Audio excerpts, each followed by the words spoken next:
Good evening. Welcome to Straight Up. It's 9 o'clock in Guyana, a different time zone wherever you are. Let's get ready to rock and roll on Straight Up 107.1 FM. Share the link. We have a hot program this evening. Share the link. We'll be right back.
Attorney Shellen Washington, owner and founder of the Washington Law Firm, located at 455 Utica Avenue in Brooklyn, New York. We're specialized in medical malpractice, personal injuries, matrimonial law, and landlord and tenant. If you're in need of legal representation, please give us a call today. The number to call is 718-877-3100. Consultation is free at no cost to you, so call us today to see if we can be of any assistance to your legal needs. Again, the phone number to call us is 718-877-3100. It's an eco-friendly Christmas. The Guyana Public Service Cooperative Credit Union is pleased to present our annual Christmas promotion, commencing November 1st, 2021 and concludes December 17, 2021. The credit union recognizes and acknowledges the importance of minimizing our carbon footprint and has tailored this year's promotion to suit by presenting our members with an electric car and bikes, which will undoubtedly raise awareness and help our members to adopt.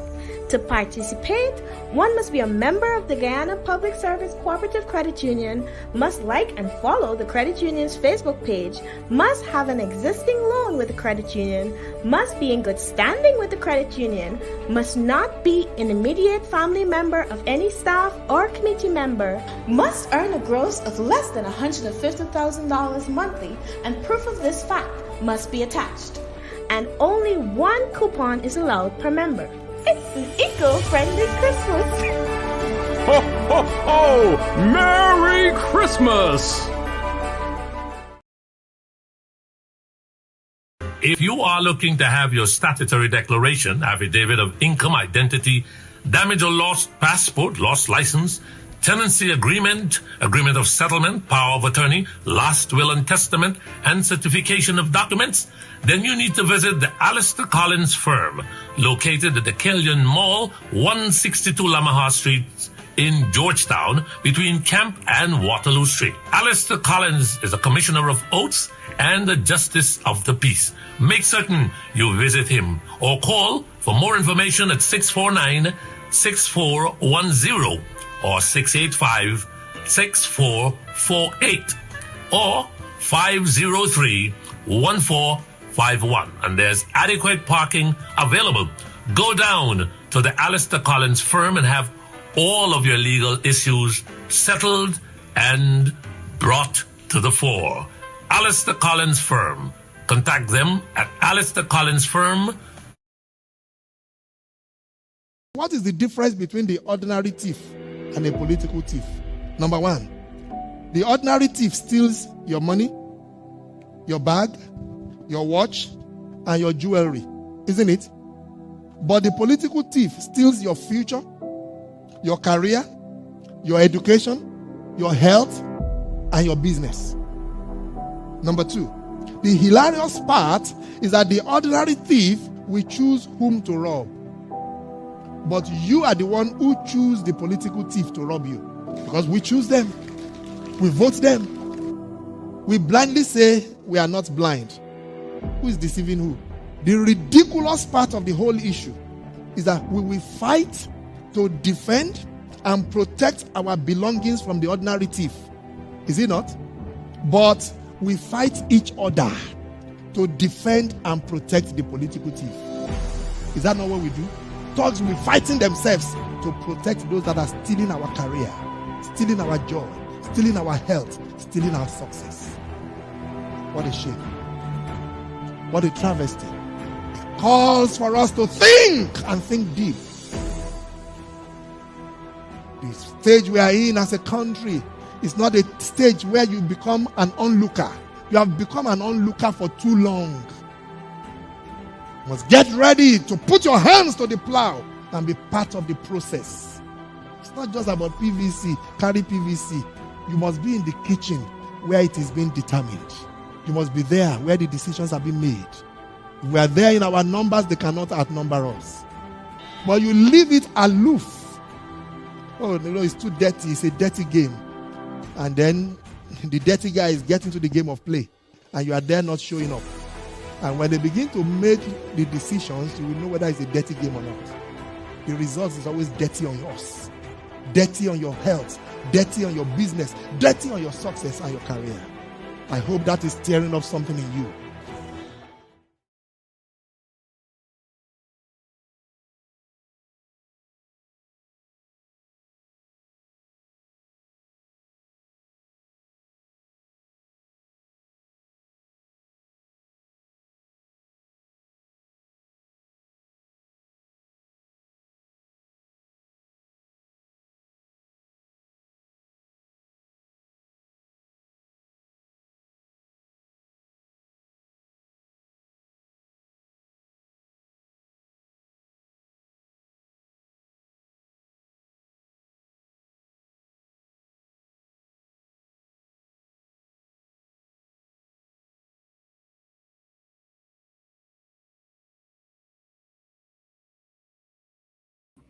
All right, guess what? It's 9 minutes after 9 o'clock. My name is Mark Benchop. Let's get ready to rumble on 107.1 FM. These days, you got to be careful what term you use, right? Rumble. Rumble. Because when you say shut things down, it becomes a crime. You can't say shut the bridge down, shut the harbor bridge down to get the attention of these kunumunus in office. They get vexed. You cannot say shut things down. So I've got to be careful. I'm saying rumble. So that they're going to go to the ERC, which is the Ethnic Relations Commission, to say, Benchop is saying rumble. You can't say rumble. You can't say shut down. You can't say drink your rum down. You can't say anything because of who we are, because of our ethnicity. That is what it looks like. So everyone else except Mark Benchop can say anything. I mean, can't say anything. David Hines can't say anything. Rickford Burke can't say anything. Sherrod in the ring Duncan can't say anything.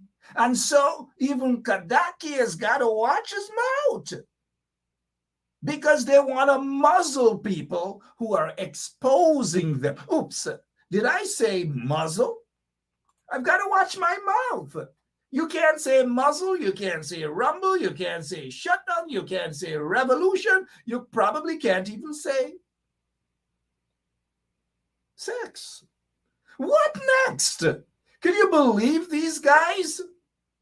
Can you believe these political vagabonds? You can't say shut down. You can't say protest. They're the only ones who can say it. You can't say racist because they're the only ones who are not racist. And they say they lump all of us because we're the bad guys to them. But the majority of the Guyanese people, we are not the bad guys. We are the good guys. So tell Freddie Kissoon that as well. Because Freddie Kissoon seemed to have obviously joined them. So he's talking up, he's writing up, because he's the only one who thinks that he has a pen, that he can write, and he can this, and he can expose, and he can depose, and he can dictate to persons of African Guyanese who they should lean to or who they shouldn't lean to. I don't know. I guess his buddy's going to send him an email and tell him that Benchop is talking about him. Because we're not afraid of anybody. We're not afraid of the Looney Tunes, because look, freedom of speech is what it is, right? But we don't go, at least on 107.1 FM, we don't go overboard at all. And so I've noticed that the PR section of the PPP, because you know what they do at Office of the President, they have a bunch of lagubagus and trench crappos and flat-foot hustle. Oops, did I say trench crappos? Oh, Benchop, how dare you say trench crappos? What exactly is trench crappos? Is trench crappos a racist term? That is all of these things. So you can't sit here. You can't say anything. They're the only ones who can say things.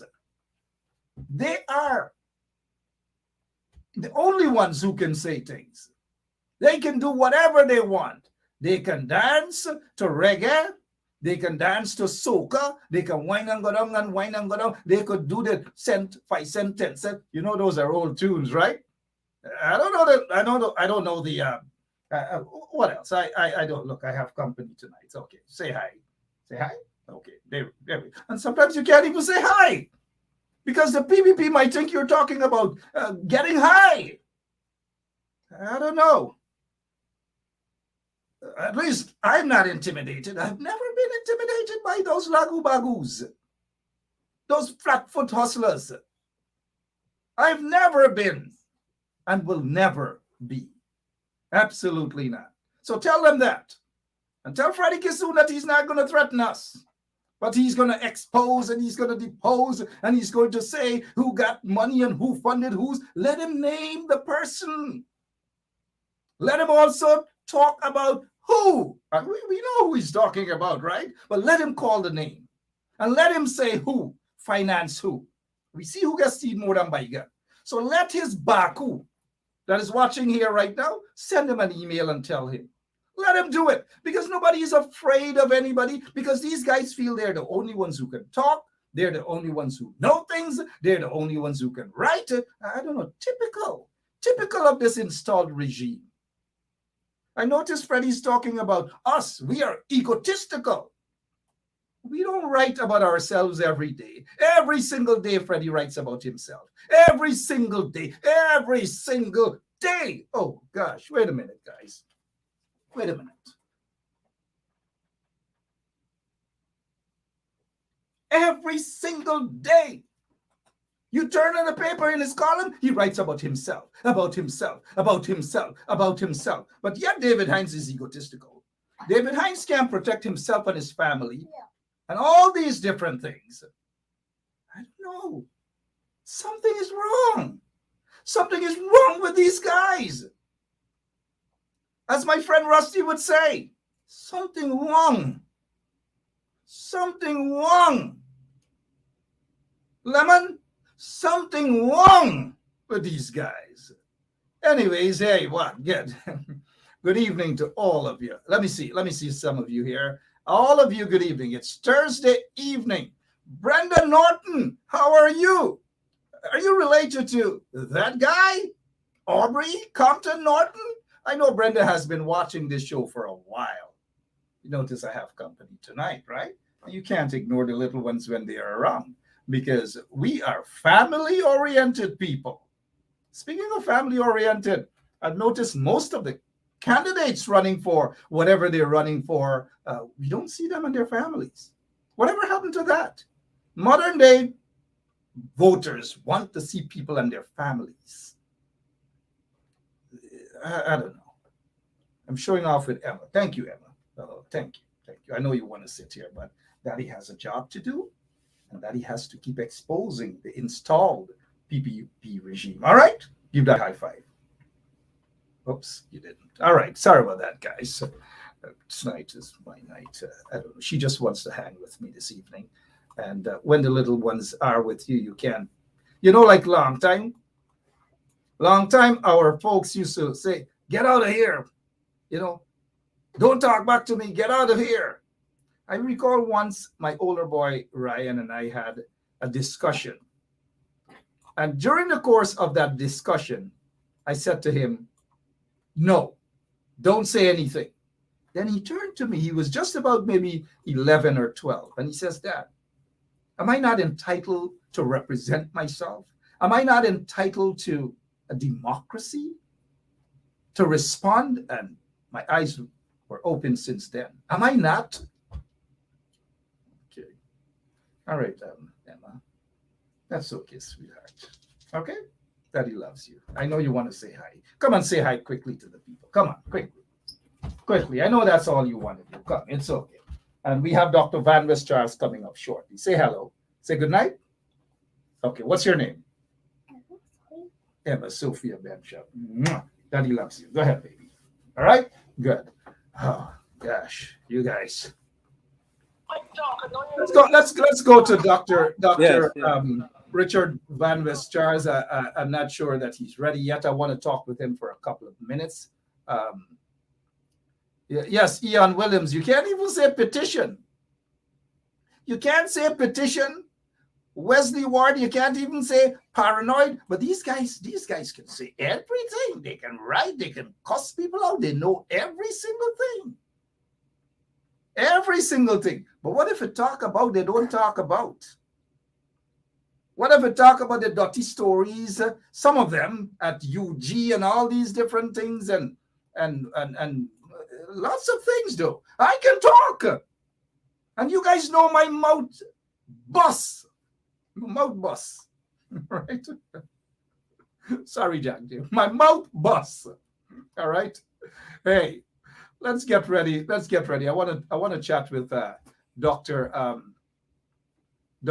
Richard Van West Charles this evening. All right. Okay, sweetheart. Okay. Some trench grapples may bother you. All right.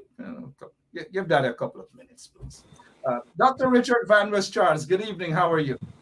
Oh, fine. Thank you, Mark. Good to be here again, and good Good, night to your viewers. good to see you. I know you remember the days with the little ones running in your office, probably when you were Minister of Health and all, and you, well, not at GWI, maybe at GWI you had your your grandkids and so forth, but here is, little kids will be Well, little. they weren't here, but at least the eldest child, Asante, used to be running between her grandfather's legs at cabinet. Oh gosh, and he look. I recall back in the days, older folks used to chase us out. The big boys in the village used to chase us. Go. They used to give us a little hunch or kick and say, "Hey, get out of here!" Right? But we can't treat little kids like that these days. Times Not have at all. changed. Not at all. It's a different world today, Mark. Different indeed. Dr. Charles, good to see you. Let me Mark, I'm start. not hearing you too well. Could you speak up?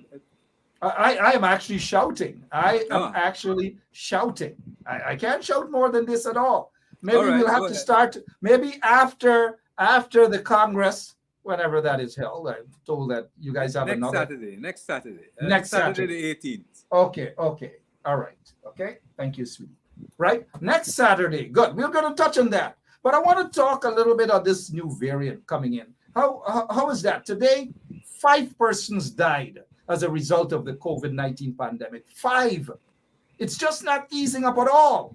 What's happening in that country, Dr. Van West Charles? Well, as I have said before, Mark, that the COVID hospital is a closed box, and no one is being let in to understand what is going on.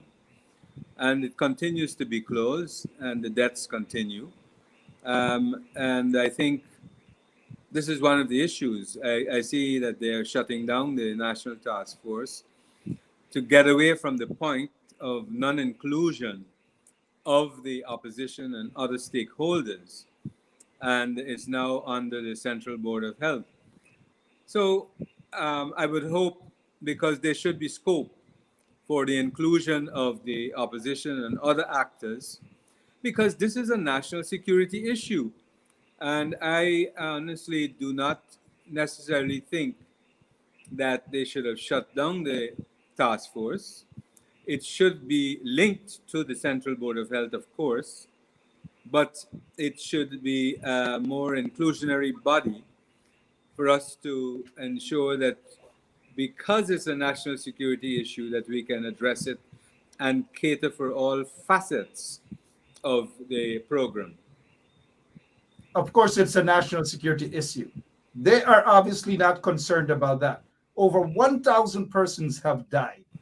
Over 1,000 persons have died, and they seem not to be concerned at all. Are you concerned, sir? Yes, obviously one is concerned. I think it is both the behavior. I think it is many issues are too relaxed, and so there is no monitoring. And with the new variant, the Omicron, it seems as if the entire program, there is a total relaxation and a shying away from the guidelines as we know them.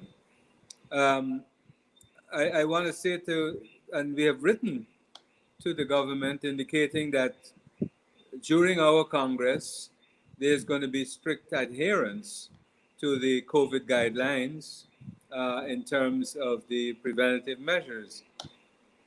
So I think what needs to happen is a further tightening in terms of monitoring the behavior of our citizens. Our citizens, I think, have got also to be a bit more responsible in terms of their practices, wearing their masks properly, sanitizing, and the social distancing.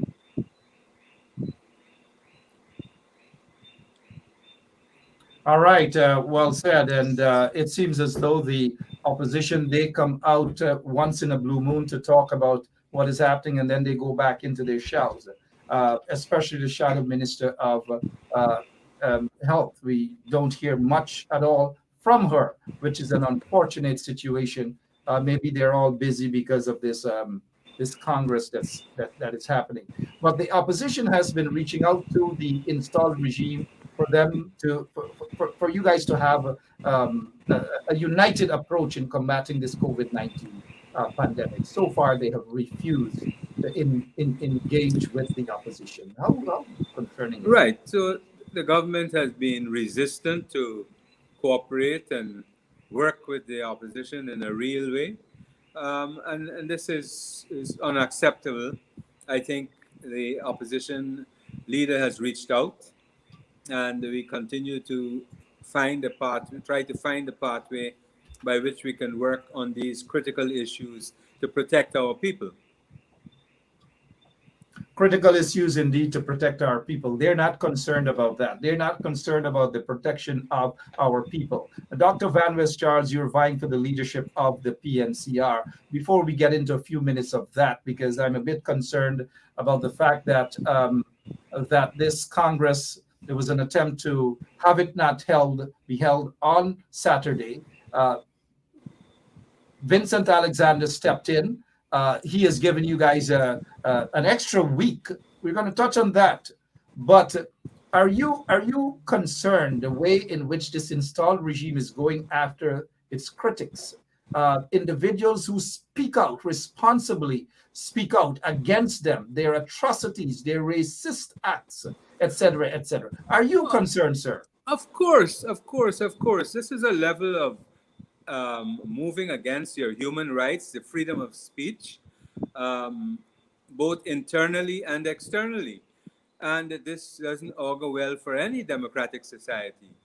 These draconian measures we have to take very serious notice of, and we cannot permit this to continue.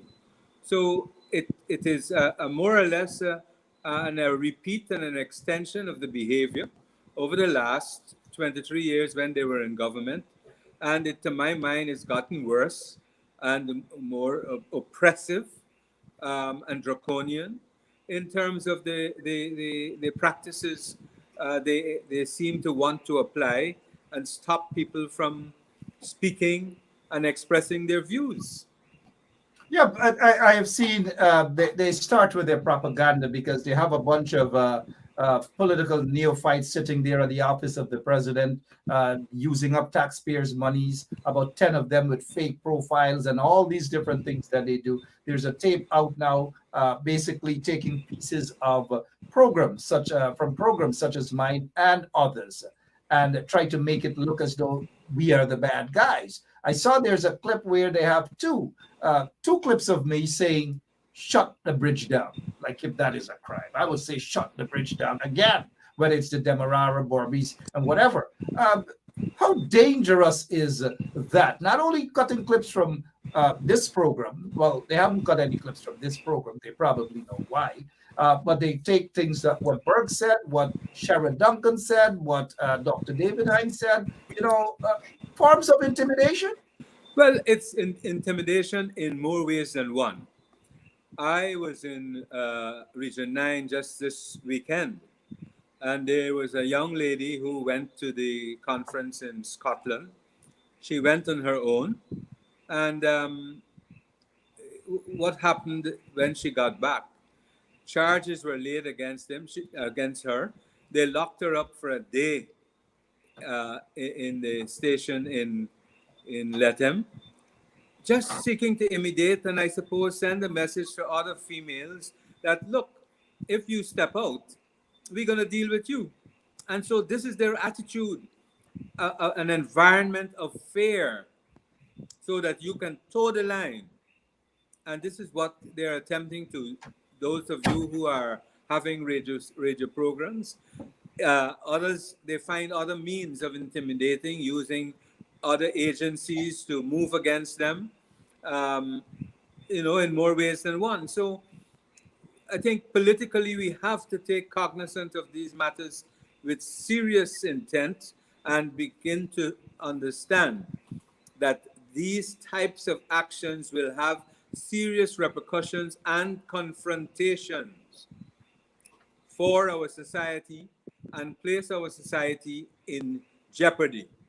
So I think they need to understand that at least those of us in the PNCR are not going to stand and let this occur as we move forward. Once the Congress is finished, it's going to be a new day, and we are going to be very clear in terms of how we move forward to protect these basic rights of our people. Exactly, the protection of the basic rights of the people. It's got to happen, because I think the PPP regime, they're getting completely out of hand, disrespecting and violating people's rights. I don't know, but nobody seems to be saying anything. Nobody seems to be concerned. The ABC countries seem to be turning a blind eye. Do you think that is what's feeding into what the PPP is doing? No, but what I'm saying to you, Mark, is look, the PNCR just has a week more, and then the Congress occurs, and then the change occurs. And we are not going to tolerate this type of action. We are going to be united, we are going to be forceful, and we are going to stand up for our rights and for the rights of the citizens of this country. You know, it looks as though the likes of Jack J and Irfan, they could do all manner of things. They can shake vehicles, they can threaten ministers, they can threaten citizens, they can put people on politicians. But you just use a term, a stand up and these sort of things. Why do you think they become so scared or paranoid when talk show hosts such as myself and others expose the truth, talk about the ills, talk about the atrocities, talk about the racism, talk about the 3,000 plus persons who were terminated from their jobs, talk about political persecution, talk about political victimization, talk about intimidation, talk about death squad people teaming up with ministers and all these sort of things? I agree with you. Those are critical issues that we have got to put on the front burner. We cannot not address those issues. Those are very, very important. And one of the things which I think is a hallmark of democracy is the protection of the citizens' rights. And those rights are enshrined in our Constitution. And so we have got to embrace those rights, and we've got to protect those rights and stand up for them. And that is the political reality for us as a political party, for the opposition as a set of political parties, to be clear very, very at this point in time that we have zero tolerance going forward on these matters. You speak of zero tolerance going forward. You speak of standing up, so forth and so on. Were you to be elected the next leader of the People's National Congress reform, not to say that you have to telegraph your shot, what will be two of the things that you will do in terms of standing up against these oppressive acts coming out of Freedom House and Office of the President? Because enough is enough, Dr. Van West Charles. Enough is enough. People are tired. Let me say one of the things that I believe in is that the PPP is fearful of a united PNCR. And that is how we will move forward to deal with it. We have demonstrated in the past, and we have to demonstrate now and in the future that while we are peaceful, we have a zero tolerance for these behaviors that erode our rights, erode not only our rights as political parties, erode our rights not only as journalists or as citizens of the country. We have to protect those rights.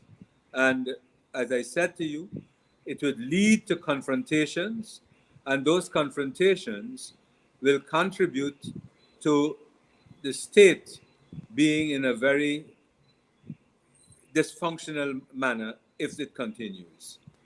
You know, Dr. Charles, though, Van West Charles, you know, a lot of folks, including myself, I'm like, people want action. And they're not talking about violent action. They're talking about action that falls in the realm of true democracy, where folks are entitled to protest. Folks are entitled to freedom of expression. If a regime is doing wrong, folks are entitled to say that regime is racist, or their acts are acts of racism, etc., etc. Nothing is wrong with that. But why do you suppose everyone, maybe including yourself, Well, one of the waiting, things, mind you, 1 second, waiting until Congress is over before we can see where the wind will blow, and then we will hear about action? Why well, after Congress? well, Why? let me say to you where we are as a party. We are fixing certain things at the moment. That point when we turn the corner is at the Congress. And once we turn that corner, there's going to be a difference in our manifestations in terms of the protection of the citizens' rights. So it's not too long, but we have to ensure that certain things are in place as we turn the corner and we make our decisions next Saturday. All right. Speaking of the decision next Saturday, people were prepared to have Congress this Saturday. Delegates were prepared to go in and vote, whether for the leadership, whether for you, whether for Aubrey Norton, whether for, oh shucks, Basil is still in the race? What's that? Is Basil Williams still in the race? I'm not too sure. I'm not the elections officer. So good evening to Basil Williams, if he's watching. Basil is still in the race, or Joseph Harmon, or even for all of those people who are running for chairman of the party. Lots of people running for chairman. Lots of people running for vice chairman. But it's a democracy. 1 second. Lots of people running for central executive member. But you know what? It seems as though the entire membership of the PNC, they're running for some position or the other. Nobody wants to stay out and fetch water like me. Nobody wants to stay out and clean the ground and clean up the field. Everybody wants to be in a position before they can do something. No, Mark, it's a small number, but the process, the reality will soon emerge where people will realize that you've got to allow the membership, the delegates, to express their democratic rights of voting for whom they want. And it's a free democratic process of having the nomination. So I don't think we should clamp that down or stymie that process at all, because it strengthens our democracy. If you compare the PNCR's democratic process with that of the other political parties in the country, we are miles ahead. It's a total difference. And I think this coming weekend on Saturday, we'll see that there is a difference between ourselves in terms of our political maturity, in terms of our commitment to the democratic process, and building a democratic culture in the party. I think going forward, you will see a greater commitment to building a democratic culture in the party.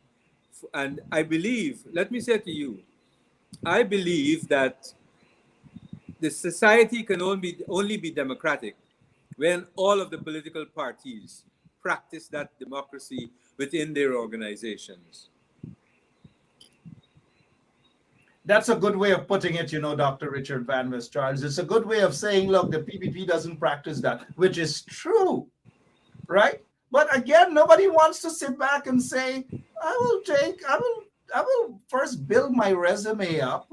I will go into the communities. I will work with the members. I will build a party, and I will try to empower people. Nobody wants to do that. Everybody wants to run for chairman, leader, this, that, central executive. Some of these say, I'll give you a second, please, or I'll mute this mic here tonight. And I wouldn't do that. We don't do that. But you want to say something, Dr. Charles? Go ahead. No, I think the folks have emerged, the comrades have emerged from the nomination process.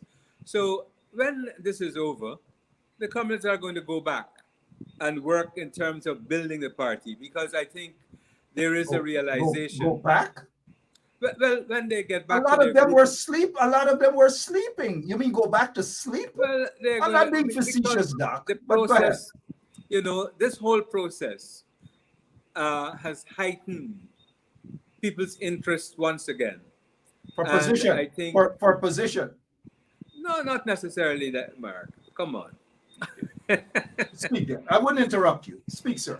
No. But I think I am very positive that the comrades are going to get back in the, as we say in our battle song, from field, office, and factory, get back into the field and begin to work, because there is going to be a new day in terms of how the party functions under my leadership. But you say get back into the fields and work. People can say that they have been looking. They've been looking out into the fields. And those very people, most of them that you're claiming that will get back to work, weren't actually working. When are they going to work? After Well, Congress? Mark, look, there are people who, when they work in Guyana, they work at one pace. When they get to the United States of America or Canada, they double up, because it's a different environment, different management, a different culture within the organization. So what I'm saying to you, there is going to be that change, that the productivity of the comrades will also change in terms of how they see their roles as we move forward. Doc, let me say this to you, sir, that I joked when I said mute your mic, right? I wouldn't disrespect my guest like that at all. I hope you take that as a joke, right? Because I would never mute your mic or anyone's mic. Okay? I didn't get that. I said I was joking when I said I'll mute your mic. I would never do that. No, I know that. I say that because some of the folks who are running for positions within the coalition of the PNC, they're sensitive. They're super sensitive. I hope you're not one of them. No. Mark, listen, I'm not thin-skinned and that type of thing. But I know you by now, and I wouldn't expect that behavior from you at all. And I've always had a good exchange with you, a frank exchange, and I believe sometimes we agree and sometimes we differ. But it's the decency with which that occurs. And that is one of the things which we have to embed in our party, in that, to ensure that all views, all opinions are welcome, and the difference in views and opinions don't really separate us, and can help to unite us and find solutions for not only the party but for the country as a whole. A lot of folks have been saying now they're seeing most of the people in communities that have been absent from those communities. And the only reason they're seeing them is because it is Congress time, it is elections time, it is voting time. I hope that doesn't stop after Congress. But let's get into the shifting of the Congress date from this Saturday to the following Saturday. Why that 1 week, and how much of a difference does that make? Why couldn't you guys just hold the Congress Saturday? Story done. 1 week. How much can 1 week? Well, let me say to you, you and your colleagues, if there is any complaint, and if there is a 2% complaint, but 98% good performance, we're going to see the issues of the complaints, and it's going to be haunting us. We don't think we can afford those mistakes at this point in time, and the week will not hurt us. We will be able to deal with some of the issues raised by some of the comrades. I don't think it's a good thing to ignore issues raised by comrades, and that we address them, and everyone is satisfied in how we address them, and we move forward in a state of readiness for our Congress. All right. How confident? Because look, that 1 week, I'm not sure that it can do much. I am of the view that there will still be some problems, but like in every elections, No, even in the United States of America, they always have problems. Dr. Charles, people just want this thing over with and done. And whomever is elected the next leader of the People's National Congress, let them take the party forward until the next Congress. And if they can't perform as they promise, as you guys, if it is you who becomes the next leader, if you can't perform, then 2 years, that's it. If Aubrey Norton becomes, he's been promising a lot. If he can't perform, then let him go, right? Well, I think, Mark, the hallmark of where I see things going is that the membership, when you look at our Constitution, the power rests in the hands of our membership.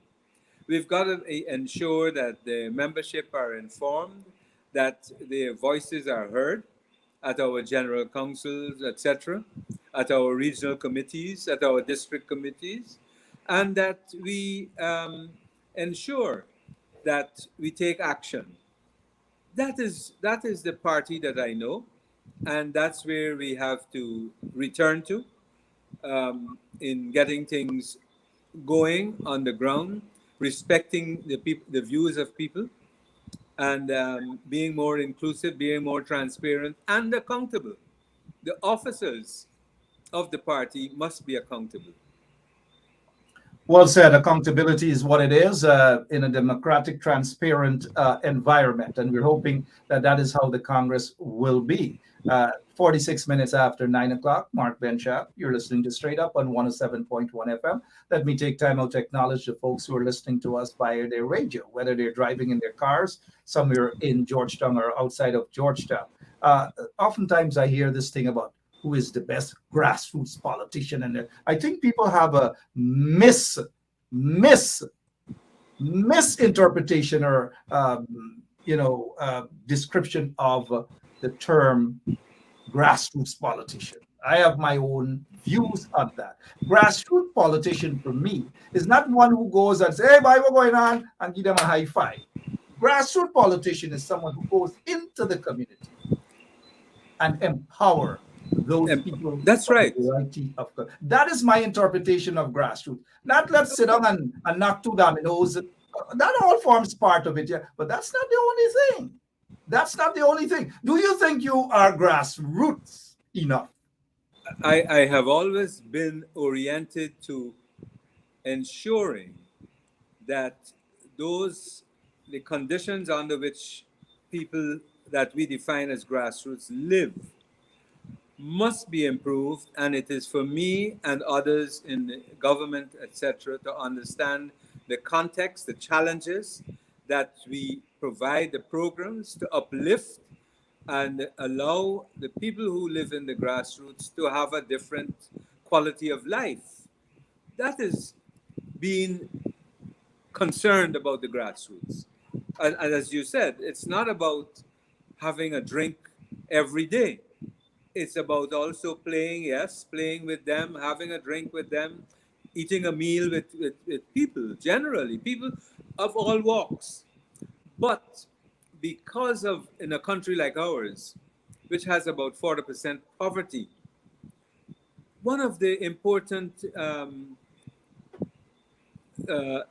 directions of the party has to be on the alleviation and the eradication of the poverty of the people that we term grassroots. They need a different quality of life. The environment in which your children are emerging and in which your children are growing has got to be different, and we've got to be concerned about those and see that as a priority, because you've got the children, you've got pensioners, you've got old people in those environments whose conditions are not acceptable. And that has to be a concern of the party in its formulation of its policies, its focus, to deal with those issues. And as we are in the opposition, to make recommendations to the government and draw their attention. I was just in Region 9, and you've got pensioners who can't receive their pension for 6 months. And so that is terrible. And so we have to address those matters with a degree of urgency and concern. And so the reorganization of the party would permit us to do that on a more timely basis. All right, well said, Dr. Richard Van West Charles. We thank you so much for that. But let me ask you, sometime last week when the opposition leader, Joseph Frederick Harmon, was on this show, I asked him about the debate. He shut it down right away. He doesn't want any debate. Some folks feel that he's running from a debate. I also feel that he should be debating other candidates, and he is running from that debate. He claims that he's not, but I know he is. Are you running from a debate from anyone? Am I running from what? Or are you running from a debate? Do you want a debate? If I want a debate, to debate the other. Oh, sure. I'm open. All right. I've said so. I think I've said so on this program about 3 times. So yeah. I wouldn't shy away from it at all. All right. So if I were to get the other candidates, Aubrey Norton and whoever else, and they agree, whoever agreed to have a debate right here, I'll give up my time. I'll give up 2 hours of my time from 9 o'clock Guyana time until 11 o'clock and let someone else be the moderator. I can have Gordon Mosley to be the moderator or somebody, Nazima Ragobir, someone. I don't have to be the moderator. I will call Aubrey Norton, ask him if he's willing for that, and let the debate go on. You guys have 1 week remaining. People want to debate, man. They want. Thank you for not shying away from a debate, though. No, I never. I've spoken about this matter on this program more than once. What are some of the problems Vincent Alexander spoke about that led to this 1 week postponement? What are some of the glitches? No, I don't think problems. It's about the acquisition of certain things on a timely basis to meet that deadline. And I think in order for that to happen, and to be sure that those things will be in place, an additional week was recommended. So I think that wouldn't hurt us at all. So you're glad for that. Obviously, you're glad for that 1 week. Well, you always welcome more time. I can see that in your face. You welcome that extra week. No. But Aubrey Norton folks were saying, we don't want the extra week. Let's get the dance over with now and done. But you're glad for that 1 week. I mean, if it had occurred on Saturday, I don't have a problem. But obviously, you can mop up more in another week, and therefore means that you don't only do 1 round, you do 2 rounds with 3 rounds with different groupings. So I am not afraid of the whether it were Saturday or the coming Saturday. But it really allows the party to address and ensure that things are in place so that all of the activities will run smoothly. Once again, I've asked you this question a couple of times before we go. Next Saturday, not this coming Saturday, the following Saturday, why should the delegates, I know you're probably not hearing loud enough, why should the delegates vote for you, Richard Van West Charles, to become the next leader of the People's National Congress Reform? And will you be the man to do the trick, to bring the PPP down on their knees, politically speaking? Why should they vote for you? There are a number of issues, a number of things. In terms of where the party is at the moment, in terms of its organization and in terms of its management, when you compare my resume with that of the other candidates, I am way ahead. I have more experience in organizational development, more experience in management at all levels, more experience in programmatic development and project management.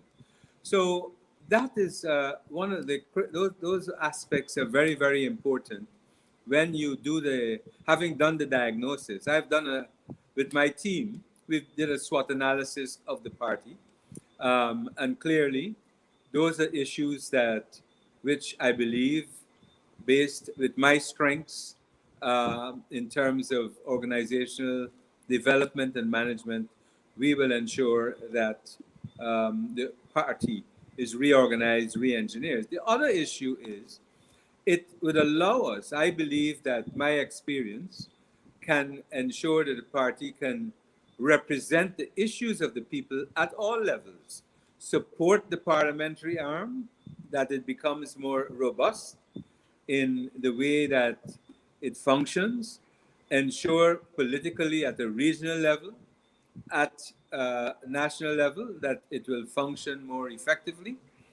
Then, in terms of the research that is required, that is a main aspect of the work that we have to do as a political party, whether you are in government or out of government.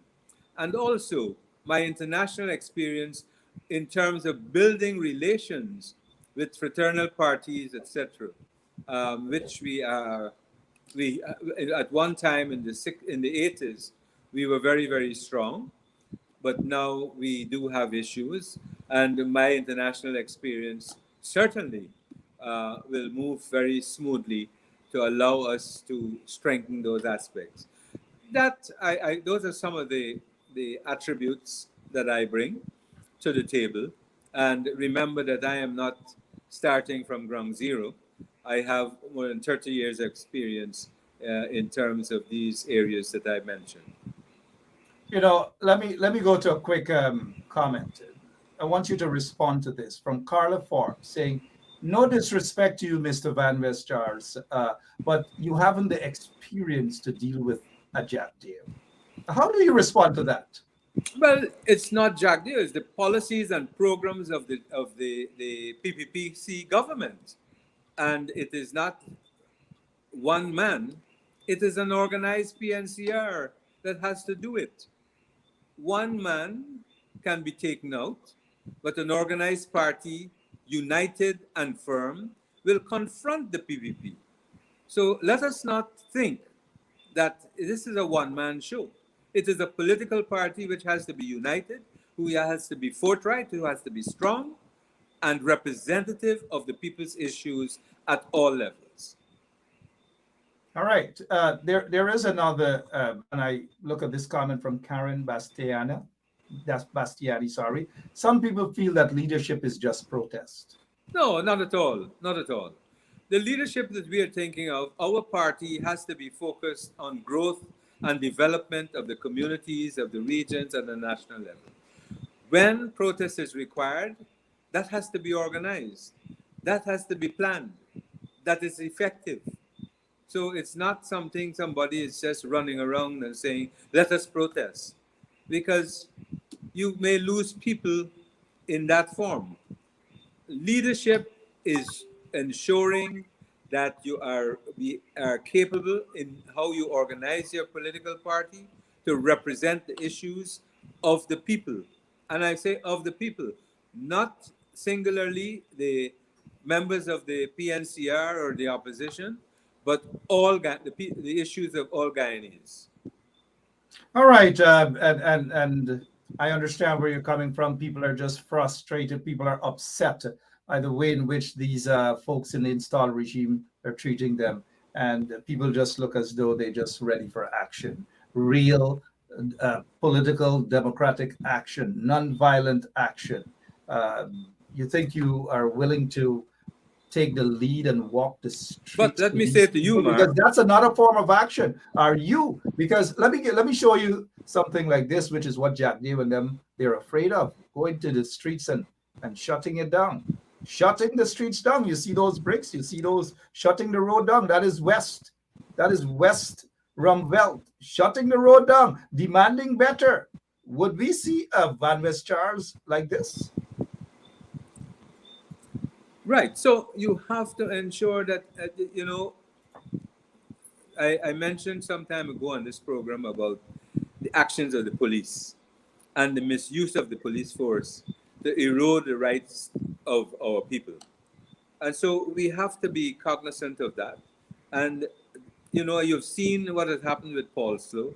You've seen what has happened with other actors in the past, Waddle and Crum Ewing, etc. And therefore, the party has to recognize, and this has to be, and this is the confrontation that I'm talking about. If the government becomes violent, violence begets violence. That's all I would say at this point in time. All right, thank you so much, Dr. Richard Van Miss Charles. In the event that I haven't asked you any question that you believe it is so important that you want maybe some delegates who are watching or Guyanese in general who are looking for betterment, a better country, a more democratic country, a country where people can live in peace and harmony, not the sort of racist agenda we're seeing, an oppressive agenda coming out of the PPP regime. Anything that I have failed to ask you, go right ahead in your closing remarks, sir. No, look, we want to ensure that this country develops for everyone. And we are peaceful. And I think in some ways we have demonstrated that we intend to work with the government in the interest of our people. But if they are resistant to that, we have to ensure that we can represent the issues of the people in more ways than one. And we are open to working with them for the benefit of our people, for the benefit of all Guyanese. And so we abhor the racism, we abhor discrimination and the marginalization of our people. And therefore, we are not going to be tolerant to that as we go forward. All right, thank you so much, Dr. Richard Van Res Charles. I've noticed our operator, Lemon, just put this up. We don't want, because it seems as though the PPP is just bent on wickedness in that country. This is what they did to a citizen out there in Linden. Thank you so much, Lemon, for reminding us and putting that photograph up. We don't want to go back to those days at all. We just don't want to go back to those days. Dr. Richard Van Res Charles, were you to win the upcoming Congress, were you to win? I know some of Aubrey's people say, we'll win. I know some of Armand people say, we'll win. But your supporters might be saying, yeah, you may very well win. But will there be a place for Joseph Harmon in the leadership of the PNCR? Will there be a place for Aubrey Norton and Basil Williams? Will there be a place for those folks? Yes, because we have to ensure, look, we are one family within the PNCR.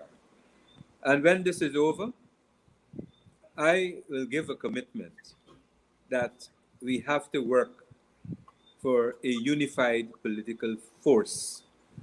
And that force, the PNCR, has to be leading the road to ensure that we can deal with the PPP if it continues to be resistant to change.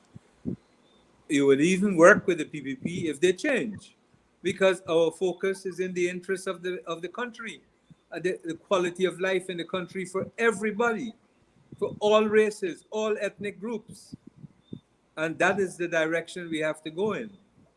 And I don't think that, as I said to you, we're going to be zero tolerance to any violent actions and erosion of rights of our citizens.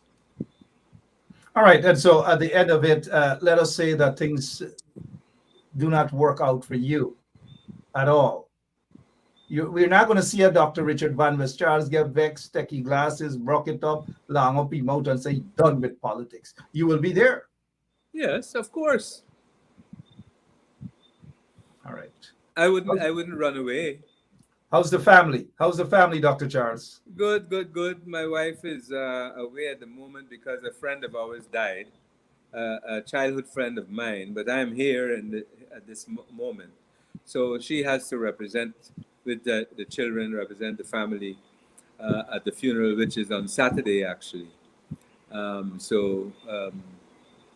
It's, you may know of Hutton Archer, who worked at information a long time ago. He died, and then his wife, who's a childhood friend of mine, she passed. So Yeah.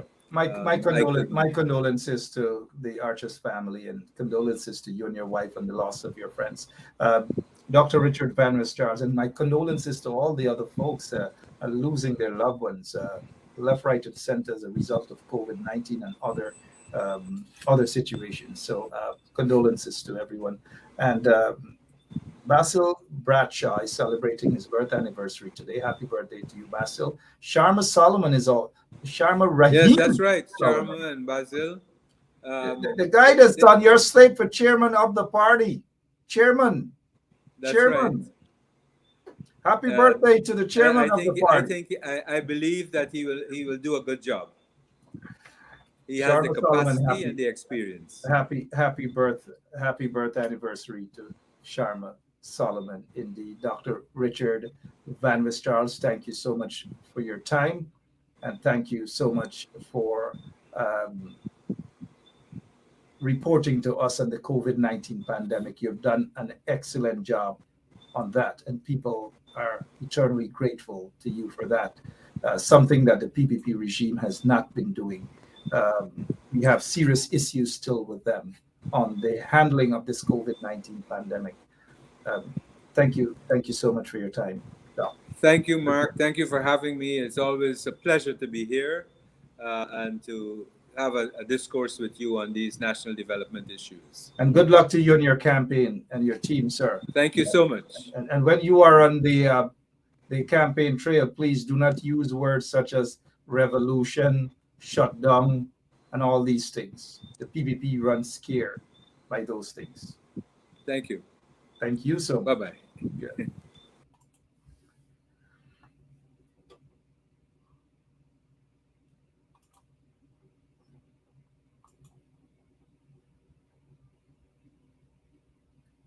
Shut down. The PPP has a problem with that. Shut down. When you use the word shut down, they have a problem with that. They may have a problem with this photograph. They may say, look, Benchap putting his fist in the air with people. What sign is that he's sending? Is he saying that they should be areas in Georgetown or other places that should be shut down? Well, I don't have a problem saying shut down. I don't have a problem confronting the PPP and saying it as it is. You know what I mean? I've gone through more than enough for them, from treason to sedition. You name it, they threw the book at me. All of the books, you name all of the charges. What makes these folks think that I'm going to be afraid of them to use words such as shut down or a moral and spiritual revival and a spiritual revolution and all the reason? What's wrong with these kunamunus in the PPP? What's wrong with them? They think that they could make me tremble and run underneath some tent and hide and peep at them? Hell no. People have a right to stand up for their rights. People have a right to stand up and speak out against racism. People have a right to stand up and speak out against the atrocities, the political victimization, the political persecution, and all these manners of things. If people don't have their right to do those things, well, rip the goddamn Constitution up and throw it in the Berbice River so that it could float and get away and go straight over to Suriname. Let Suriname adopt it. Let them take over our Constitution. What the heck is a country? And what should citizens do if there is a regime that dictates what they should do from what they shouldn't do, how they should speak, how they should dress, how they should walk and whine, or how they should dance, or how they should eat, whether they should sane with their fingers, whether they should eat with a knife and a fork, or whether they should eat with a coconut spoon? What is good if citizens are not free to do that? What is good of a country if certain citizens cannot exercise the rights as others, when others exercise the very rights as the others? Then those others, obviously on the side of the regime, are protected. They are called responsible protesters. They are called all manners of things, good things, even when they block roads, even when they burn tires, even though when they burn bridges, even though when they beat up police, they chop up police, they beat up nurses, they beat up doctors, they burn school vehicles. They'd shake up ministers' vehicles. They threaten the president while he's speaking at the bank. All of these things. They planned an assassination against the sitting president. All of these things when senior police officers never investigated. They never reported those things. All manners of things. But yet, because of what we do here every single night, they are obsessed with us. A bunch of them are obsessed with us. Oh, yeah. I know why they're obsessed with me. Not just because I'm a strong, skinny guy. You know what I mean? With lots of energy. Lots and lots of energy. No matter what the trials and tribulations are, nothing can have me back down. Absolutely nothing. And I'm not afraid of the PPP. I'm not afraid of their goons. I'm not afraid of their paid killers. No, I'm not afraid. And not because I'm sitting here. I've been there, confronted them, and done that. They don't want me to go over that all over again. They just don't want that. Because, there's a song. Listen to this song. They just don't want that to occur again. Because you know what? Let me say this to them. This ain't a long time, this ain't a long time, this not a before time. This ain't a long time, this ain't a long time, this not a before time. This ain't a long time, this ain't a long time, this not a before time. Long time got them lang loji, now you got them bongolo. Long time got them lang loji, now you got them bongolo. This ain't a long time, this ain't A long time. This time, a long time. People are not going to sit back and be brutalized, tortured, victimized. It is not going to happen. And no matter what their cronies say and their cronies write and target people like us, as though we are the bad guys. We are not the bad guys. I am not the bad guy. I've been there amongst every single person who have been crying out for justice. This is a family. Their loved one, a fisherman, was shot and killed, murdered. Found murdered in a police lockup. And no justice, nothing at all, nothing. And you're telling me that we don't care about citizens, that we want problems in a country? No, we want peace and harmony. It's the PPP. They're the ones who don't want harmony. They're the ones who don't want peace and harmony. And so when we go into communities, that is Lincoln Lewis. And that guy in the sneakers, that guy that they so love in that black t-shirt, that's me. And that is Agricola. This was a genuine approach in dealing with football grounds, community centers, and so forth in those villages. You don't see gunmen and all of these different things touring, and it is us who believe in ensuring that kids in Agricola and other places get better treatment. That is what this is about. That is what this is about. And we did it without a cent, not with taxpayer monies. And you don't have to spend taxpayers' money and then go into communities and tell these youngsters in the community that they have to do self-help. Come together, do a little self-help, no man. The minister coming in tomorrow, the director of sports and other folks are coming in tomorrow, or the chairman of the sports commission, they're coming in tomorrow. Let's do a little self-help now. No. Or when they get the money, they give it just to cronies. That is what they do. And then when they're done for the day, a couple hours of work, maybe a half hour, not a couple hours, they take a photo op, then they're going to buy Guinness for the boys. And they're going to drink Guinness because that's the value. That's what they think those youngsters are worth. 2 and 3 cases of Guinness. Guinness. You drink your Guinness, you eat 2 boxes of chicken, and they are right. That's how they treat these folks in the villages, in communities. I'll talk about that some more. Trust me when I say I will talk about that some more. Understand? I will talk about that some more. Let us continue to pray for this guy. Oh yeah, that guy. You see those two lawyers, senior counsel Roysdale Ford? Well, Roysdale is also running for the chairmanship of the People's National Congress Reform. Another good guy. He's been around for a while. He stood up for the party. Elections petition. Remember, he was part of that team, that legal team that won the 1997 elections petition. Good evening to you, senior counsel Roysdale Ford. These are folks with a track record, you know. And that youngster there, that is Darren Wade. I don't know if Darren is running for anything. So maybe Darren is one of them who feels that he needs another 2 more years in the political stuff. I respect people like that. But now everybody wants to jump up and run for this and run for that. And some of them aren't ready yet. If you ask me, some of them aren't ready yet, you know. But that's Winston Jordan. I sent him a message earlier. He's doing well. Let's continue to pray for him for a speedy recovery. Now, tomorrow, guess what? The PPP will come out. Their commissioners will come out and say that Vishnu Prasad is the next chief elections officer.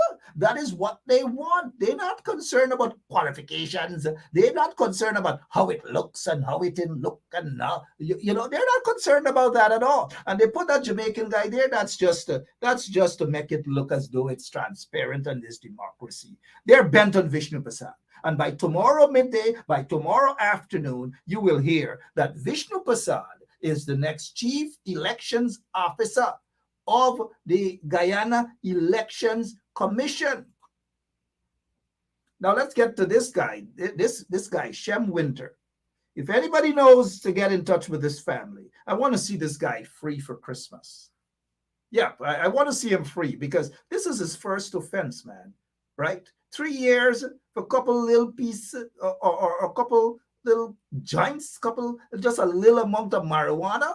A 21-year-old? Come on, man. What sort of society are we living in? For crying out loud. You jail one for 3 years and you send the other one, you find him, what? $5,000. And he gone away. And this other one for a little bit marijuana. Little bit marijuana. You send this guy 3 years in jail. I'm looking for him. For his family, inbox me if you get information on this guy. I want his matter to be appealed. He doesn't deserve 3 years in jail at all. But they're targeting persons with the marijuana. But you ain't hearing nothing else about the guys with the big cocaine, 1,000 kilos and all sort of things, whether it's the Netherlands, whether it's Germany, whatever. They're not targeting these guys with cocaine, you know. It's the marijuana guys they're targeting. And you know why they're targeting the marijuana guys, right? Because were they to target the cocaine guy, it might very well be some of their friends in the installed regime. And it might very well be some of their friends in the private sector commission. You know what I mean? You know what I mean, don't you? All right. Now that you know what I mean, let's close off with this here now. Well, this guy is wanted. Wanted for what? This is a joke. This is a big joke. That is what it is about. The PPP is about a joke. What is he wanted for, really? For sitting in another country and exercising his freedom of expression, his constitutional rights. The First Amendment talks about freedom of expression. And of course, there's some exceptions to the rules. You can't say go and burn down a building. And this guy never said that. Forget about the propaganda. The PPP is good at propaganda. Right? So, Rickford Burke, we know you're not fazed by this, but if anybody sees Rickford Burke, tell me where he is. Right? You know, the PPP, this is a big joke indeed. Stay strong, Rickford Burke. Stay strong. All right? Look at this. If you know this lady, I met her several years ago. Her name is Sybil, Miss Sybil. This was at the what is it? There's a play Dharamsala, sorry, in Alboystown. It was her birth anniversary, a day like today, as we say. She's not sure whether her birthday is today, tomorrow, next week, but she knows that she was born sometime around this time in December. I don't know if she's still alive. If she is still alive, probably I'll contact the place. If there's a relative or friend that knows her, let me know if she's still alive. I've got to give her a nice birthday present. I really do. Miss Sybil, she has a warm heart when I met her. And for all those kids in the West and the East Rumveld who received their scholarships today from the Benchop Foundation for them to sit their CXC subjects, we want to wish them all the best. All the best. But for now, I've got to go. My name is Mark Benchop, and let me thank all of you for tuning in this evening from the bottom of my heart.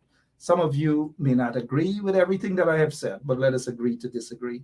I may not agree with some of your comments, but you're entitled to that, except those trench crappos who come here just to distract and cuss up. We don't deal with that here at all. I'll be back tomorrow, same place, same time. God bless you, and God bless that beautiful country we call Guyana. All across, all the peoples of Guyana, every single one of you. God bless you. So long. What is the difference between the ordinary thief and a political thief? Number one, the ordinary thief steals your money, your bag, your watch, and your jewelry, isn't it? But the political thief steals your future, your career, your education, your health, and your business. Number two, the hilarious part is that the ordinary thief will choose whom to rob. But you are the one who choose the political thief to rob you. Because we choose them. We vote them. We blindly say we are not blind. Who is deceiving who? The ridiculous part of the whole issue is that we will fight to defend and protect our belongings from the ordinary thief. Is it not? But we fight each other to defend and protect the political thief. Is that not what we do? Thugs will be fighting themselves to protect those that are stealing our career, stealing our joy, stealing our health, stealing our success. What a shame. What a travesty. It calls for us to think and think deep. The stage we are in as a country is not a stage where you become an onlooker. You have become an onlooker for too long. You must get ready to put your hands to the plow and be part of the process. It's not just about PVC, carry PVC. You must be in the kitchen where it is being determined. You must be there where the decisions are being made. We are there in our numbers, they cannot outnumber us. But you leave it aloof. Oh, no, it's too dirty. It's a dirty game. And then the dirty guy is getting to the game of play. And you are there not showing up. And when they begin to make the decisions, you will know whether it's a dirty game or not. The result is always dirty on yours. Dirty on your health. Dirty on your business. Dirty on your success and your career. I hope that is stirring up something in you.